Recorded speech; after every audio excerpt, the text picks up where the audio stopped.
இந்த சம் பாருங்க. இந்த சம் எதுல இருந்து கேட்டிருக்கான் அப்படின்னா சராசரிங்கிற டாபிக்ல இருந்து கேட்டிருக்கான். கொஸ்டின் என்ன பாருங்க, 5 அடுத்தடுத்த எண்களின் சராசரி 62 ஆகும் எனில் மிகப்பெரிய எண்ணிற்கும் மிக சிறிய எண்ணிற்கும் உள்ள வித்தியாசம் என்னன்னு கொஸ்டின்ல கேட்டிருக்கான். ஃபர்ஸ்ட் நல்லா கவனிச்சுக்கோங்க. சராசரிங்கிறது என்ன சொல்லுவோம், மொத்த டோட்டல் டிவைடட் பை எத்தனை நம்பர் ஆஃப் டேர்ம்ஸ் இருக்குன்னு பார்ப்போமா. அப்போ ஃபர்ஸ்ட் பாருங்க, சராசரி அப்படிங்கிறது என்ன அப்படின்னா total divided by number of terms எத்தனை இருக்குன்னு. இதுல நமக்கு டோட்டல் என்ன அப்படிங்கறத நம்ம கண்டுபிடிக்கணும். கண்டுபிடிச்சி என்னங்கிறத சப்ஸ்டியூட் பண்ணி தான் நம்ம என்ன பண்ணணும் அப்படின்னா இந்த கொஸ்டின் செய்யணும். இது செய்யறதுக்கு எவ்வளவு நேரம் ஆகும் அப்படின்னா மேக்ஸிமம் 3ல இருந்து 4 நிமிஷம் ஆகும். இதை நான் ஷார்ட்கட்ல உங்களுக்கு சொல்றேன் பாருங்க. ஃபர்ஸ்ட் கொஸ்டின்ல என்ன கொடுத்துருக்காங்கிறத பார்க்கணும். அடுத்தடுத்த எண்கள், அப்ப அடுத்தடுத்த எண்கள்னா அடுத்தடுத்த எண்ணா வரணும். சரியா? எக்ஸாம்பிளுக்கு பாருங்க, 1 2 3 4 5ங்கிறதுலாம் அடுத்தடுத்த எண்கள் சொல்லுவாங்க.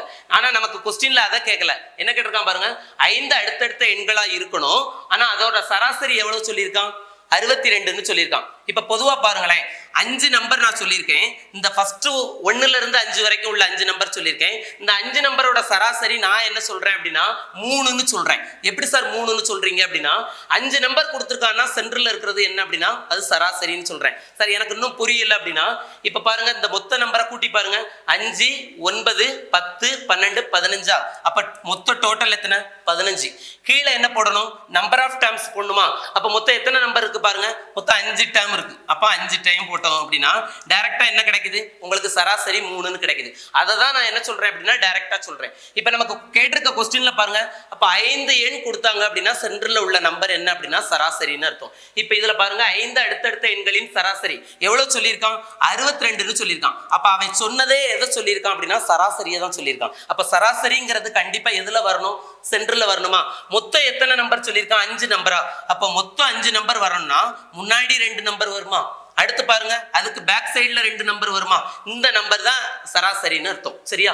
இப்ப இதுல கொஸ்டின்ல என்ன கேட்டிருக்கான் பாருங்க, அடுத்தடுத்த நம்பரா இருக்கணும். அப்ப 62க்கு அடுத்த நம்பர் என்ன, 63. 63க்கு அடுத்த நம்பர் 64. 62க்கு முந்தின நம்பர் பாருங்க 61. 61க்கு முந்தின நம்பர் 60ன்னு அர்த்தம். இப்ப பாருங்க தொடர்ச்சியா இருக்கணும், அடுத்தடுத்த நம்பரா இருக்கு. மொத்தம் எத்தனை நம்பர் இருக்கு, 5 நம்பர் இருக்கா. இப்ப பாருங்க அவன் கொஸ்டின்ல என்ன கேட்டிருக்கான், மிகப்பெரிய எண் இருக்கும். இதுல மிகப்பெரிய எண் எது, 64. மிக சிறிய எண் சொல்லியிருக்கான். மிக சிறிய எண் எது, 60ன்னு அர்த்தம். அப்ப பெரிய எண்ணிற்கும் சிறிய எண்ணிற்கும் இடையே உள்ள வித்தியாசம் எவ்வளவு சொல்லியிருக்கான். அப்ப 64ல 60 கழிச்சா டைரக்டா எத்தனை, ஆன்சர் 4ன்னு அர்த்தம். இதுக்காக நம்ம என்ன பண்ண வேண்டாம் அப்படின்னா x x plus 1 x plus 2ன்னு நம்ம போட வேண்டாம். டைரக்டா நம்ம பார்த்த உடனே தெரியும். சார் அப்போ 3 அடுத்தடுத்த எண்கள் அப்படின்னு சொன்னா டைரக்டா சராசரியை சென்டர்ல போட வேண்டியதான். 3 அடுத்தடுத்த எண்கிறதுனால முன்னாடி 1 அடுத்து 1ன்னு போட்டுக்கலாம். சரியா?